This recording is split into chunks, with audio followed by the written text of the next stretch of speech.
out, are you impacted by those in need?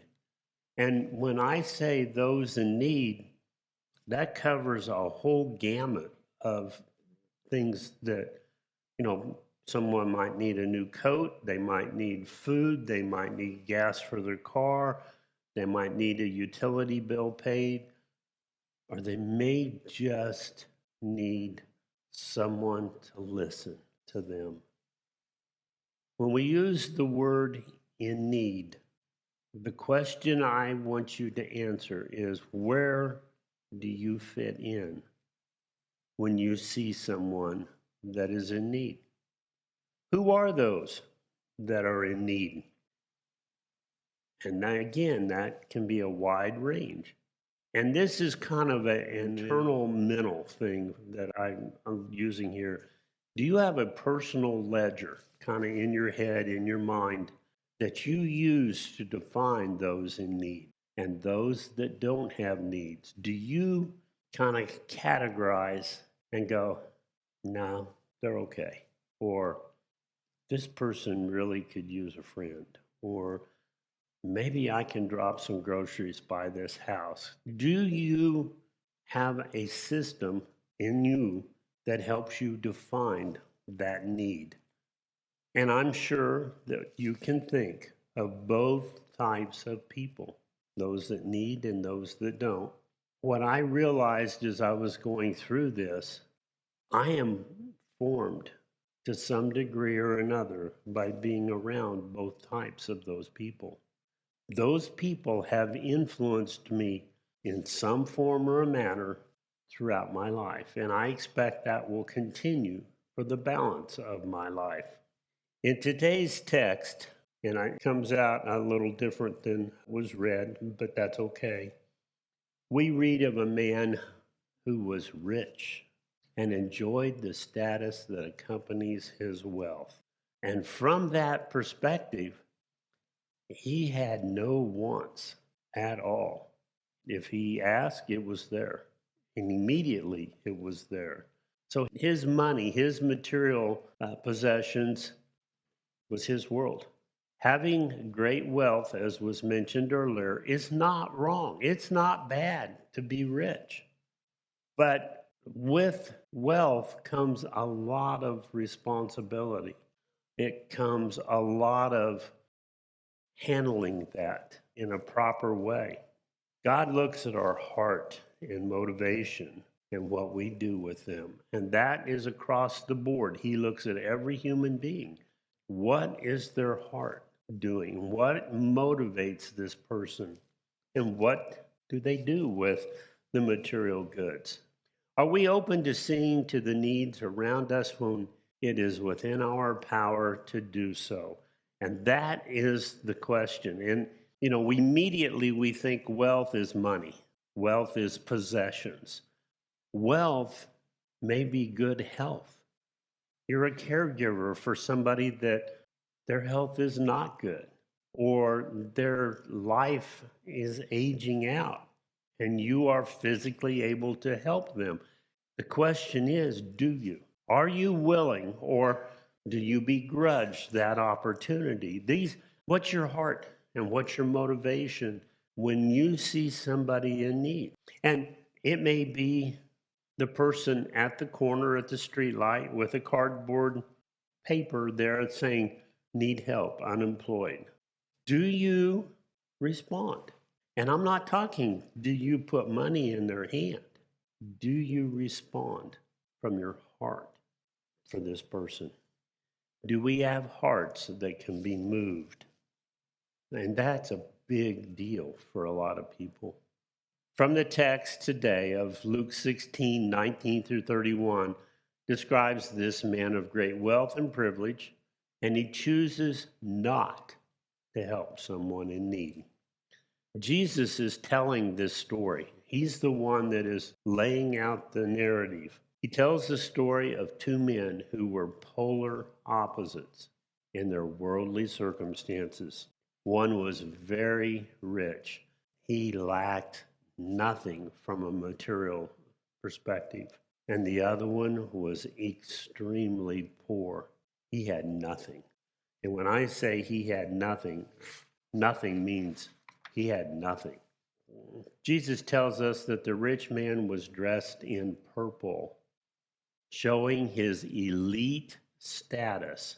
And that was a part of his mantra. He could wear things that when people first looked at him, "Oh, he's of that elite status. He has a lot of something going for him."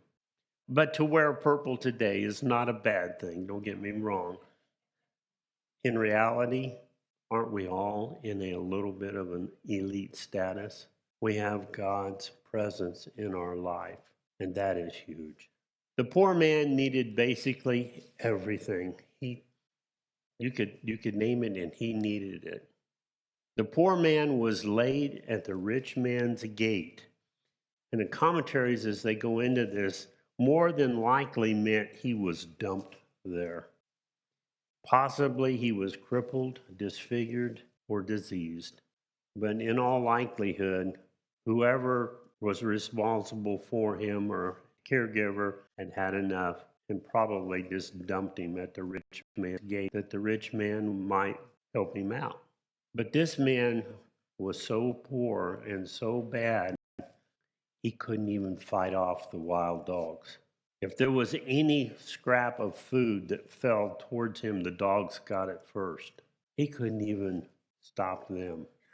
Jesus tells this story to get a reaction, and he's telling it to the Pharisees, but in all reality, he's telling that to all of us. So as you read or hear this story, does it create a reaction within you? When you read this story, picture the events and think about someone that is unbelievably rich. First of all, you could probably never get close to their home because of security that would be there. But to be able to be around this person, would it be pleasant or would it be stressful? Would it be awful? Because in their world, everyone was there to serve them. This is how that status comes into play. And then you think of this poor man, whether he was diseased, whether he was disfigured, whether he was disabled, he had huge needs. And when it talks about the dogs actually licking his wounds, maybe he was disfigured or hurt or damaged goods, if you will. That is literally 180 off from one another. Are we responding to the needs of those around us when we're able to do so? Question rolls around again. Owen Cooper was a chairperson for the Mississippi Chemical Corporation who had amassed much in his life. He had a lot of material goods. And he was asked to reflect on his life as he was towards the end of his life. And his comment now, if I had my life to live over, and I want you to listen for the word love. I would love more. I would especially love others more. I would let this love express itself in a concern for my neighbors, my friends, and all of whom I came into contact. I would try to let love permeate me, overcome me, overwhelm me, and direct me. I would love the unlovely, the unwanted, the unknown, and the unloved. I would give more, and I would learn early in life the joy of giving, the pleasures of sharing, and the happiness of helping. I would choose to go where the crowd doesn't go, where the road is not paved, where the weather is bitter, where friends are few, where the need is great, and where God is most likely to be found. The only comment I would add is God is going to be found everywhere. But he was looking at it from his human perspective, and he knew God would be where people needed him the most in his version. But he realized all of that material goods was not going to go with him when he died. He amassed much, but for what value? You think about this man. And in Luke 16, in the story as it goes, both men have died, the very rich and the very poor. In ancient Jewish thought, every Jew after death ended up in Hades or Sheol, the place of death, either in torment or paradise.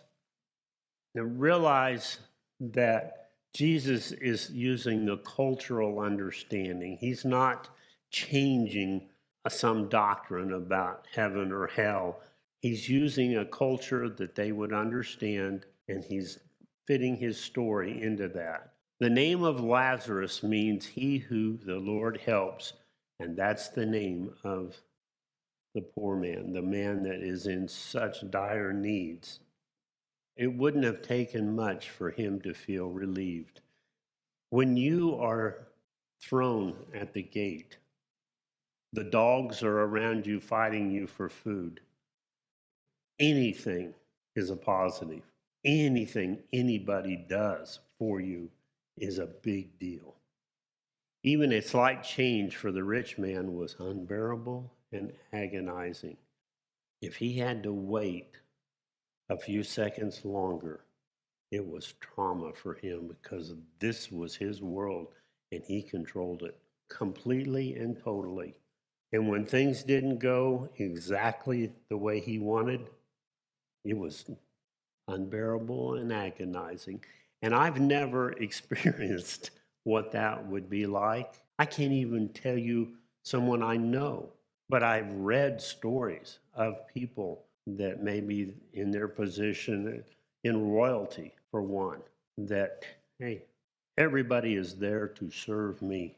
It's all about me. And that's the premise of the rich man. It's all about him. The rich man saw Lazarus in paradise where he thought he himself should be. So the story is now they're both dead. Jesus is using the culture. The rich man looks and sees Lazarus in paradise. And he goes, hey, wait a minute, that's where I'm supposed to be. And in verse 24 through 27, we hear of his reaction.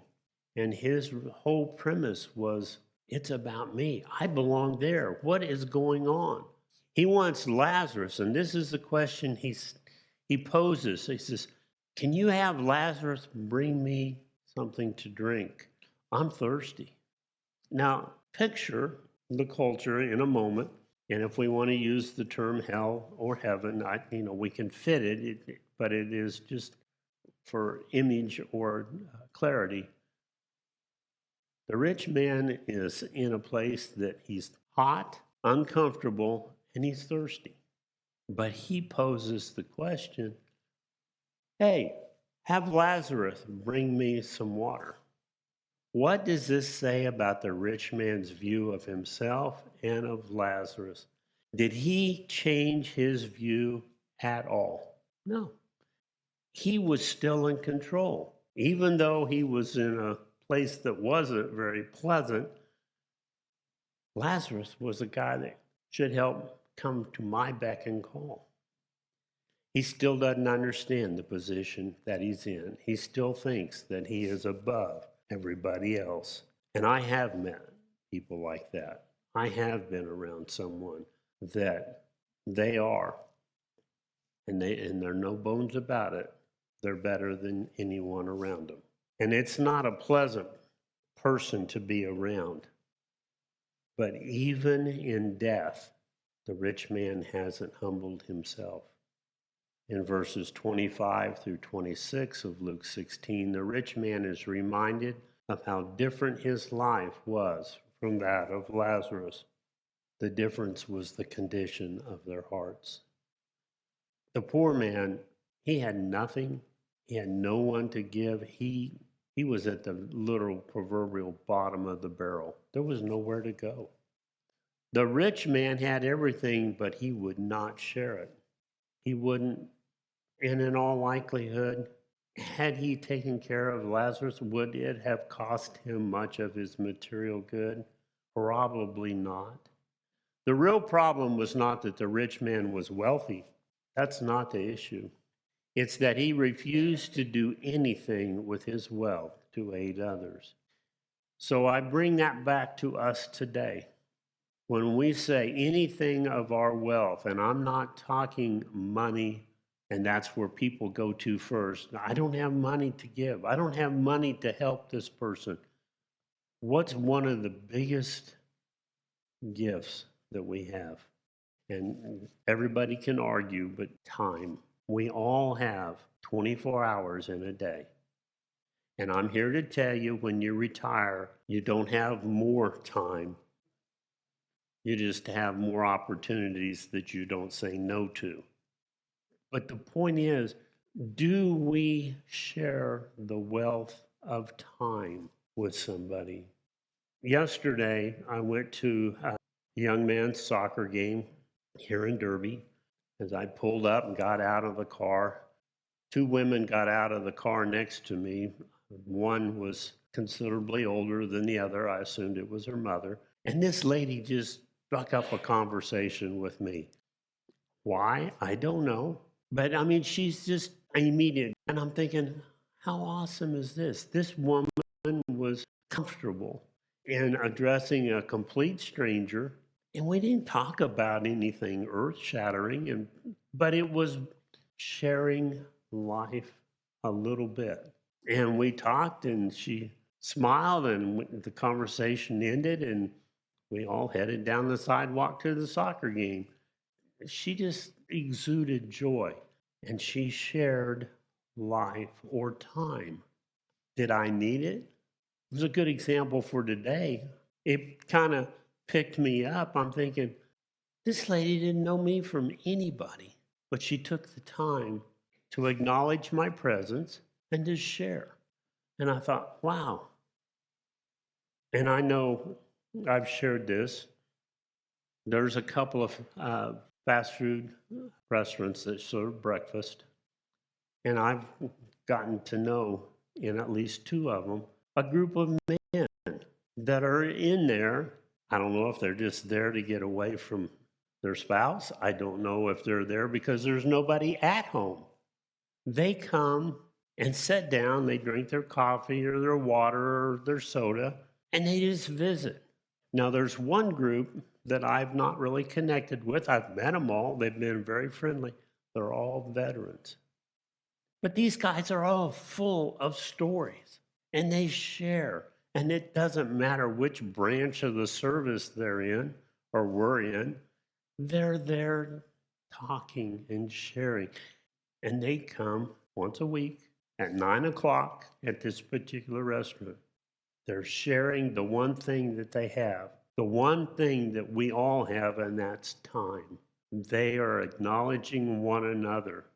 Now, in the course of time, one of the chairs empties. And it's amazing, somebody else will come along and be a part of that group. But that is a wealth that we all have.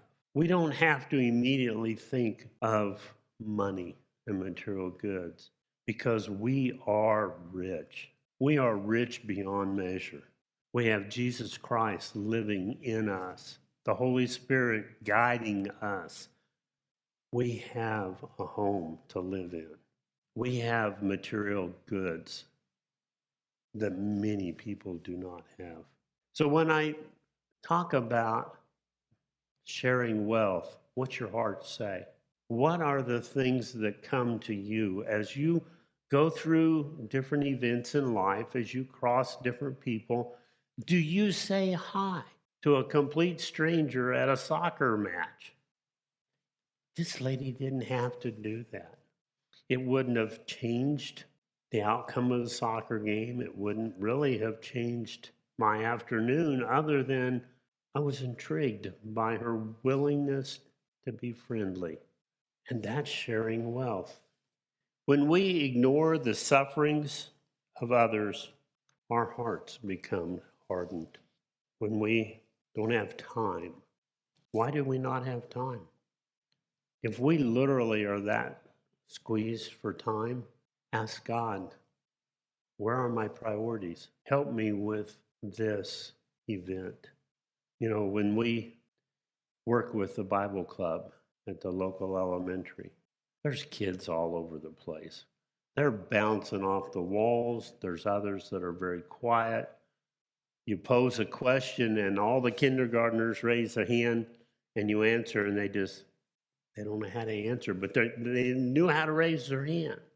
But you love them and you care for them and you make them feel the truth of reality is that they're important. Jesus loves them. And we have that opportunity.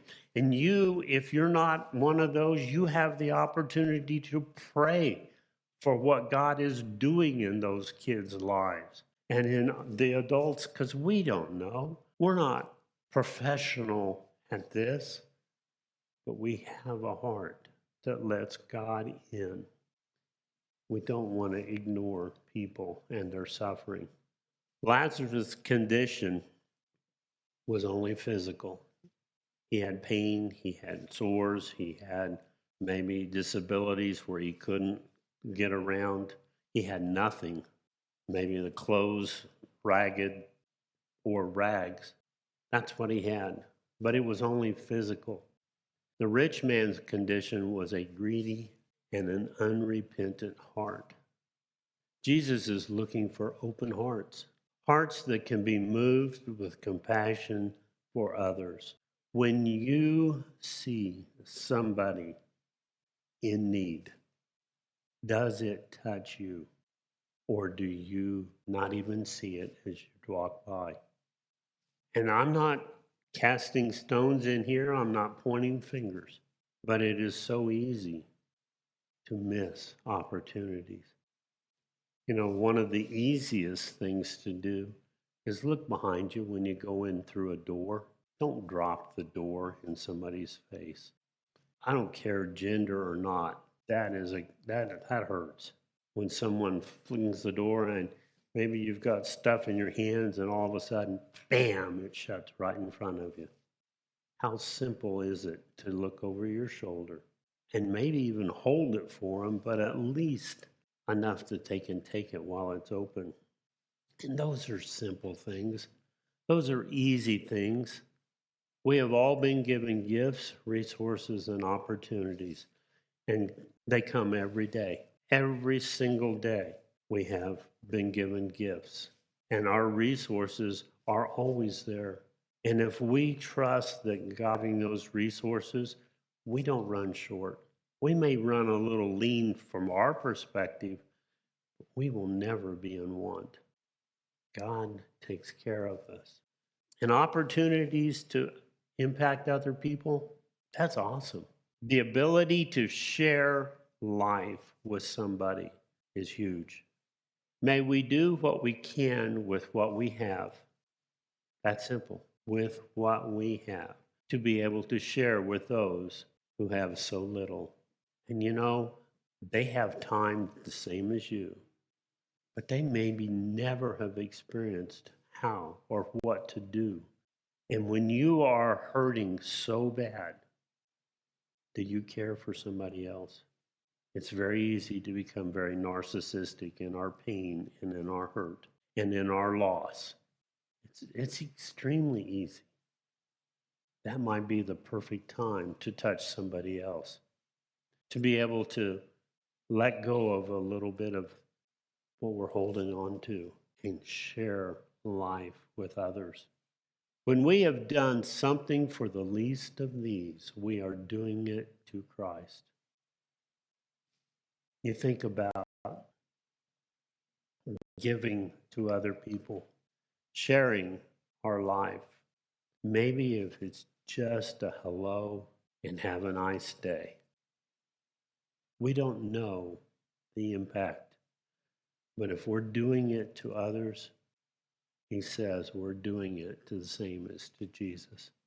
And which one of us, if we knew Jesus was the person, wouldn't want to help and do and respond, regardless of how busy we are or how much money it might cost us? This is Jesus, so I want to do that. We can trust that what we do with people sharing the wealth that God has given us. And don't go material the first thing, because you've been gifted with a lot more wealth than anything money has. As we think about the communion table, the Eucharist, the Lord's Supper, what was Jesus' focus? His focus was on restoring us to Him. He came to this earth with what goal? With what wealth did He bring? He brought His human body and He put it on the line for all of us. He gave everything He had for us. He laid down His life. And we're told to remember through the elements that are on the table that represent His broken body and His shed blood, for how much Jesus did for you. Have you ever personalized the communion table to you, Jesus and you? Because that's the intent. He has provided for all of us, but your name is a part of that. Jesus has put His life on the line, paid the penalty, paid the price of our sin by name. And we have the opportunity to take that personal opportunity with Jesus today. You'd bow your heads. Loving God, Father, Son, and Spirit, what a gift Jesus has been for us and still is. And God, I can't imagine what it's going to be like in the future. And I do pray that that return of Jesus is so imminent that it is coming. And we can look forward to time together in a realm we've never been. But here today, we have the elements of His body and blood laid before us to remember His love for us. And God, I ask that you would bless both the bread and the fruit of the vine that we have here, that we can acknowledge and experience that oneness with Jesus and His absolute love in giving His self for us and for the whole presence of God involved in this. And we just thank you. We praise you. God, I do ask for your guidance and your blessing and be with us as we partake of this communion meal. In Jesus' name, amen.